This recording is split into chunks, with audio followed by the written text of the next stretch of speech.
ली शुक्शिंग जैसे महान इंसान का साथ है, पर आखिरकार मुझे अपनी लड़ाई खुद ही लड़नी होगी। अपनी तात के दम पर हो युहांगहुंग ने अपने दिमाग से सारी रालतू बातें निकाल दी। अब उसके सामने सिर्फ उसका स्पीयर था और वो कागज। एक ही वार में आर पार सूश वो स्पीयर हवा को चीरता हुआ गया और उस कागज के आर पार हो गया। कागज पर फिर से वही पानी की लहरों जैसी वेव बनी, पर इस बार कागज के फटने की वो आवाज नहीं आई। सिर्फ एक हल्का सा पॉप साउंड आया और स्पीयर कागज के पार निकल गया वापस।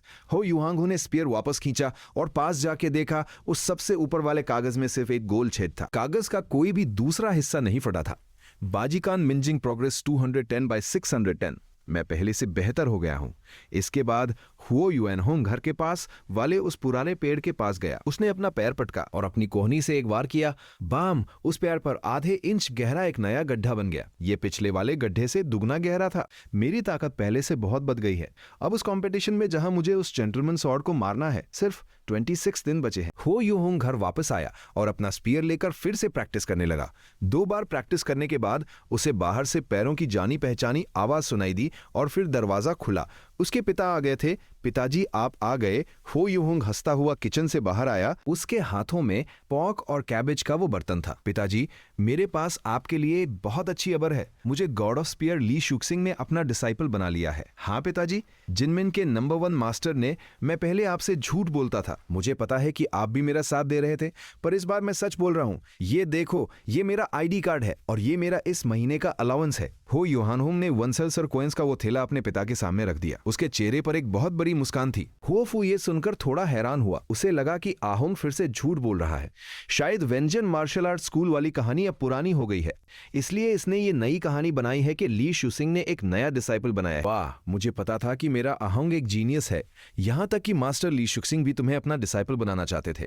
हो फू ने भी उसके नाटक में उसका साथ दिया। उसने वो आईडी कार्ड अपने हाथ में लिया और उसे ध्यान से देखा। उसने ऐसे एक्ट किया जैसे वो पहले पकड़े जाने पर शर्मिंदा था और अब बहुत खुश है, पर अंदर ही अंदर वो सोच रहा था, ये आईडी कार्ड तो बहुत असली लग रहा है। इसे बनवाने में काफी पैसे लगे होंगे और ये इतने सारे सिल्वर कॉइंस कहां से आए? कहीं अहोंग ने वो जेड ब्रेसलेट तो नहीं बेच दिया? पिताजी, अब आपको रिक्शा चलाने की कोई जरूरत नहीं है। मुझे हर महीने 100 सिल्वर कॉइंस मिलेंगे। अब हम रोज गोश्त खाएंगे। हमें अब वो सस्ते केकेरे खाने की जरूरत नहीं है। हो युआनहुंग ने मुस्कुराते हुए 30 सिल्वर कॉइंस अपने पिता के हाथ में रख दिए और बाकी के पैसे अपने पास रख लिए। अरे नहीं नहीं, मुझे इतने पैसों की क्या जरूरत है? हुओफू ने मना किया, पर वो याहोंग ने जबरदस्ती वो पैसे उसके हाथ में रख दिए। हुओफू डरते डरते वो पैसे अपनी जेब में रख लिए। चलो कोई बात नहीं, मैं इन पैसों को बचाकर रखूंगा, इसके काम आएंगे। कहीं ये लड़का इन्हें ऐसे ही फालतू में न उड़ा दे। आज रात हुओफू के घर में कोई सस्ता केकरा नहीं बना था। आज वो गोश्त और सब्जी खा रहे थे। खाना खाने के बाद जब हो युएनहुंग का पेट भर गया तो वो वापस अपने प्रैक्टिस रूम में चला गया। एक बार और हो युहोंग ने फिर से अपना स्पीयर उठाया। उसके हाथ दर्द कर रहे थे, उसकी कमर, उसकी पीठ, उसके पैर सब दर्द कर रहे थे। उसका मन कर रहा था कि वो स्पीयर छोड़कर बस बिस्तर पे लेट जाए और सो जाए, पर मेरी ताकत अभी इतनी नहीं है कि मैं उस जेंटलमैन सॉर्ड को मार सकूं। तो फिर मैं आराम कैसे कर सकता हूं? पिछले 10 सालों में जेंटलमैन सॉर्ड ने उसे जितना परेशान किया था वो सब उसे याद आ रहा था। उसका खून खौल रहा था। इंसान का गुस्सा उसे कोई भी मुश्किल काम करने की तद दे सकता है। हो युएनहुंग अपने शरीर का सारा दर्द भूल गया। उसकी नजरें सिर्फ उस स्पीयर और उस कागज पर थीं। पैर पटकना, कमर घुमाना और वार करना।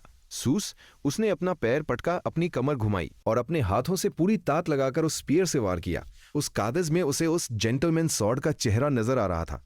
10 सालों का उसका सारा गुस्सा उस स्पीयर में आ गया था। गुस्सा किसी ज्वालामुखी की तरह फट पड़ा। मैं ये तो बर्दाश्त कर सकता हूं कि कोई मुझसे ज्यादा अमीर या ताकतवर हो, क्योंकि वो शायद इसी तरह पैदा हुए हों, लेकिन मैं ये कभी बर्दाश्त नहीं करूंगा कि वो अपनी ताकत का इस्तेमाल करके मेरे जैसे आम लोगों के लिए कामयाबी के सारे रास्ते बंद कर दे। स्वूश स्वूश स्वूश, स्पीयर बार बार उस कागज के आर पार हो रहा था। इस बार सबसे ऊपर वाला कागज तो फटा ही नहीं, उसके नीचे वाले कागज में भी सिर्फ एक गोल छेद था। बाजीक्वान मिंजिंग प्रोग्रेस 228 by 628 by 600। बस थोड़ा और मैं जल्दी ही माइनर सक्सेस लेवल पर पहुंच जाऊंगा। अपनी बढ़ती हुई ताकत को देखकर हो युएनहुंग का जोश और भी बढ़ गया। हर वार के बाद वो थोड़ा सोचता और फिर से वार करता। स्पीयर हवा को चीरता हुआ जा रहा था। पसीने की बूंदें उस पेड़ की लकड़ी पर गिर रही थी और दीवार पर टंगे कागजों की मोटाई धीरे धीरे कम हो रही थी। पता नहीं वो कितनी देर तक प्रैक्टिस करता रहा, जब तक कि वो पूरी तरह से थक नहीं गया और फिर वो उस स्पीयर को गले लगाकर एक गहरी नींद में सो गया। अगली सुबह सूरज की पहली किरण कमरे में आने से पहले ही हो युआनहोंग उठ गया। आंख खुलते ही उसका शरीर अपने आप स्पीयर उठाने के लिए खड़ा हो गया। कल मैंने कहां तक प्रैक्टिस की थी? हो युआनहोंग ने अपना पैनल देखा। बाजीकॉन मिंगजिंग प्रोग्रेस 237/600। कल रात की प्रैक्टिस से 10 पॉइंट्स और बढ़ गए। अब मैं सच में माइनर सक्सेस लेवल के बहुत करीब हूं। अपना टारगेट सेट करने के बाद हो युआनहोंग ने थोड़ी सी दवाई खाई और फिर से प्रैक्टिस शुरू कर दी। सूरज निकल आया था और उसकी रोशनी हर तरफ फैल रही थी। उसी रोशनी में हो युआनहोंग ने अपना स्पीयर आगे की तरफ दे मारा। पॉप पॉप पॉप 3 कागजों के फटने की आवाज एक साथ आई और फिर एक हल्का सा फटने का साउंड आया। हो युआनहोंग पास गया और उसने उन कागजों को उतार कर देखा। सबसे ऊपर वाले 3 कागजों में बिल्कुल एक जैसा गोल छेद था। ऐसा लग रहा था जैसे किसी ने नाप कर छेद किया हो। 3 कागजों के आर पार बिना किसी को फाड़े माइनर सक्सेस हो युआनहोंग ने अपना स्पीयर वापस रखा और प्रैक्टिस रूम से बाहर आया। उसने देखा कि उसके पिता पहले ही काम पे जा चुके हैं। आज वो रोज से थोड़ा जल्दी गए थे। पता नहीं क्या काम था। काफी देर हो गई है, मुझे भी स्कूल जाना चाहिए। पता नहीं मास्टर को मेरा ये माइनर सक्सेस लेवल पसंद आएगा या नहीं। मास्टर, आपको नहीं लगता कि छोटे सीनियर ब्रदर ये सब देखकर परेशान हो जाएंगे? नहीं, मेरा डिसाइपल इतना कमजोर नहीं हो सकता। ज्यादा से ज्यादा उसे थोड़ा बुरा लगेगा, पर वो हार नहीं मानेगा। हाँ, अभी तो सिर्फ एक ही दोपहर हुई है।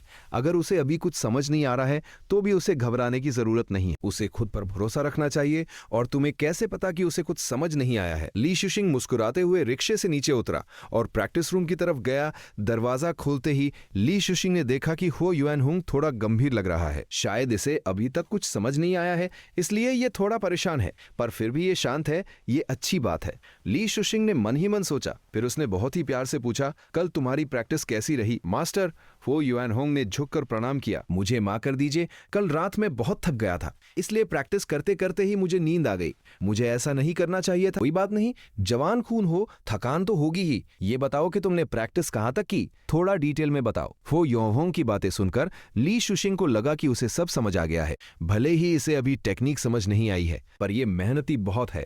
रात को घर जाकर भी इसने प्रैक्टिस की है बहुत अच्छे।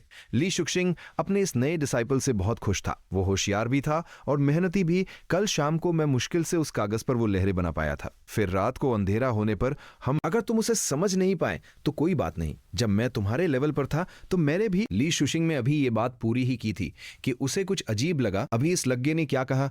कल शाम को ये कागज पर लहरें बनाने लगा था। ली शुशिंग ने अपने पीछे हाथ बांधे हुए थे और उसके हाथ में जो अखरोट था वो अचानक से टूट गया। सिर्फ एक दोपहर में इसने बेसिक लेवल पार कर लिया। इसका टैलेंट तो मुझसे भी अच्छा है। क्या हुआ मास्टर? हो युआनहोंग ने हैरानी से पूछा। कुछ नहीं, तुम आगे बताओ, ली शुशिंग ने मुस्कुराते हुए कहा। फिर रात को अंधेरा होने पर मेरी प्रैक्टिस थोड़ी अच्छी होने लगी थी। मैं सबसे ऊपर वाले कागज को बिना फाड़े उसमें छेद करने लगा। ऊपर वाले कागज को बिना फाड़े। ली शुशिंग ने छत की तरफ देखा। उसका चेहरा एकदम ब्लैंक हो गया। उसके हाथ में जो अखरोट था उसमें अब दरारें पड़ चुकी थी। मुझे इस लेवल तक पहुंचने में 5 दिन लगे थे और इस लगे ने रात का खाना खाने से पहले ही ये कर लिया, पर उसे अभी भी विश्वास नहीं हो रहा था। वो इसे अपनी आंखों से देखना चाहता था। ठीक है, मुझे करके दिखाओ। जी मास्टर। हो युआनहोंग ने अपना स्पीयर उठाया, अपनी सांस कंट्रोल की और अपनी पुरानी पोजीशन लेकर स्पीयर से वार किया। सूस स्पीयर की नोक पहले 3 कागजों के आर पार हो गई और एक भी कागज नहीं फटा। फिर मैं सुबह जल्दी उठकर प्रैक्टिस करने लगा और तब जाकर मैं इस माइनर सक्सेस लेवल तक पहुंच पाया हूं। हो युआनहोंग ने अपना स्पीयर वापस रखते हुए बहुत ही शर्मिंदगी के साथ कहा। ली शुशिंग के हाथ में वो जो अखरोट था वो पूरी तरह से टूटकर चूर-चूर हो गया। मुश्किल से मिनर सक्सेस।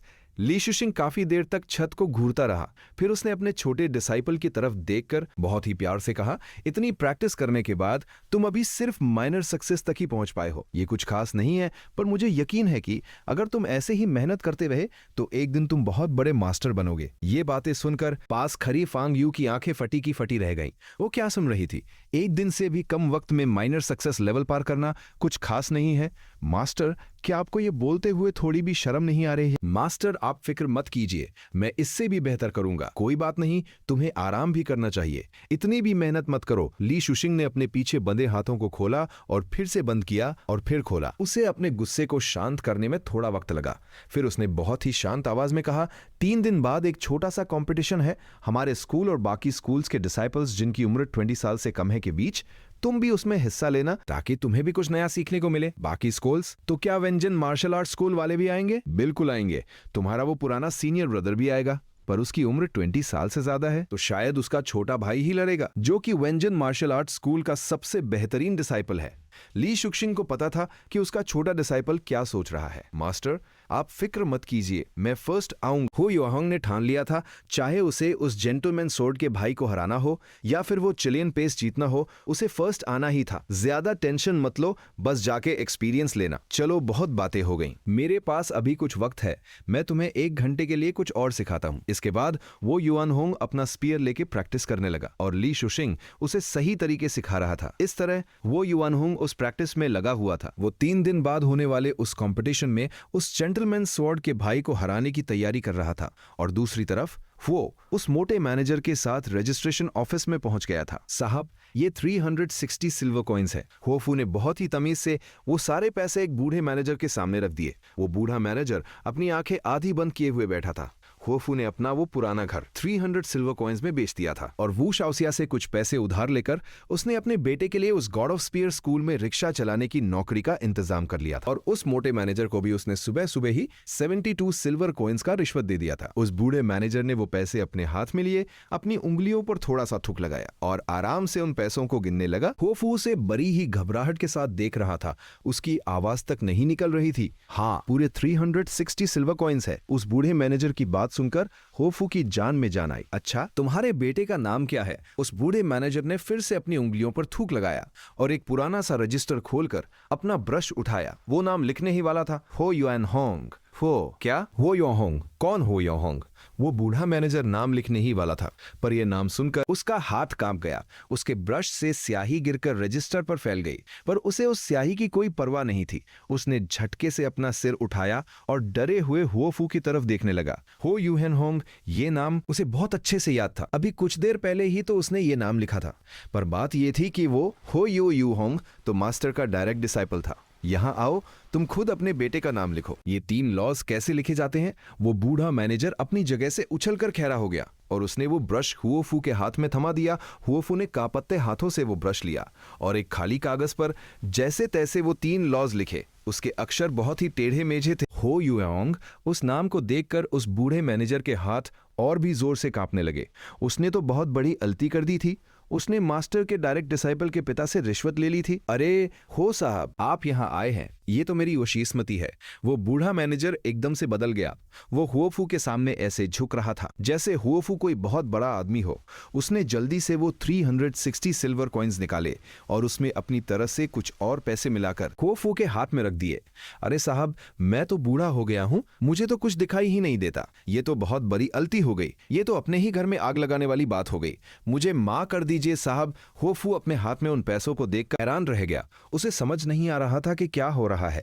क्या मुझसे कोई गलती हो गई है? क्या मैंने कोई गलत काम कर दिया है? वो मोटा मैनेजर भी ये सब देखकर हैरान था। अरे बुढ़े, तुझे क्या हो गया है? अगर तुझे कुछ बुरा लगा है तो बता दे, हम दोनों तो इतने पुराने दोस्त हैं। वो मोटा मैनेजर उस बूढ़े को एक कोने में ले गया और धीरे से बोला, अरे वे, तुझे पता भी है कि इसका बेटा कौन है? तूने उससे रिश्वत ले ली। उस बूढ़े मैनेजर के चेहरे पर डर सा दिख रहा था। कौन है? उस मोटे मैनेजर को भी कुछ गड़बड़ लग रही थी। ये उसी का पिता है जो कल डायरेक्ट डिसाइपल बना है। ये सुनकर उस मोटे मैनेजर के होश उड़ गए। वो क्या सोच रहा था? उसने सिर्फ थोड़े से पैसों के लालच में मास्टर के डायरेक्ट डिसाइपल के पिता से रिश्वत ले ली। उस वक्त उसे अपने पास रखे वो पैसे बहुत भारी लगने लगे। वो जल्दी से हुओफू के पास गया और वो पैसे भी उसे वापस कर दिए। अरे हुओ साहब, बहुत बहुत मुबारक। वो मोटा मैनेजर बहुत ही झूठी सी मुस्कान के साथ होफू को मुबारकबाद दे रहा था, पर अंदर ही अंदर वो डर से पसीने पसीने हो रहा था। होफू अब और भी ज्यादा घबरा गया था। ये दोनों मैनेजर जो पहले उसे घास भी नहीं डालते थे, आज उसके सामने इतने अच्छे से क्यों पेश आ रहे थे? ये तो बहुत ही अजीब बात थी। पर जल्दी ही उस बूढ़े मैनेजर ने उसे सब कुछ बता दिया कि उसका बेटा अहोंग अब गॉड ऑफ स्पीयर मास्टर का डायरेक्ट डिसाइपल बन गया है। डायरेक्ट डिसाइपल, ये लाज सुनकर होफू सुन रह गया। कल रात उसे लगा था कि अहोंग फिर से कोई कहानी सुना रहा है, इसलिए उसने भी उसके नाटक में उसका साथ दिया था। पर यह तो सच था। मेरा बेटा एक जीनियस है, मेरा बेटा एक जीनियस है। होफू की आंखों में आंसू आ गए। उसने जल्दी से अपने आंसू पोंछे, क्योंकि वो नहीं चाहता था कि कोई उसे रोते हुए देखे। उसे अपने बेटे पर बहुत गर्व था। उसे बहुत वोशी हो रही थी। ये सब सोचकर उसकी आवाज भर्राने लगी। अरे हो साहब, ये पैसे तो आपको रखने ही धरेंगे करेंगे? हम दोनों तो इतने पुराने दोस्त हैं, इसमें शर्माने वाली क्या बात है? वो मोटा मैनेजर बहुत ही वोशी से बोल रहा था। उसने अपनी जेब से 2 सिल्वर कॉइन्स और निकाले और जबरदस्ती वोफू के हाथ में रख दिए। मैंने सुना है कि आपने अपना पुराना घर बेच दिया है। किसे बेचा है? मैं उद जाकर वो घर वापस ले आऊंगा और उसे थोड़ा ठीक भी करवा दूंगा। इसके कोई पैसे नहीं लगेंगे। ये तो बस मेरी तरह से एक छोटा सा तोहफा समझ लीजिए। आज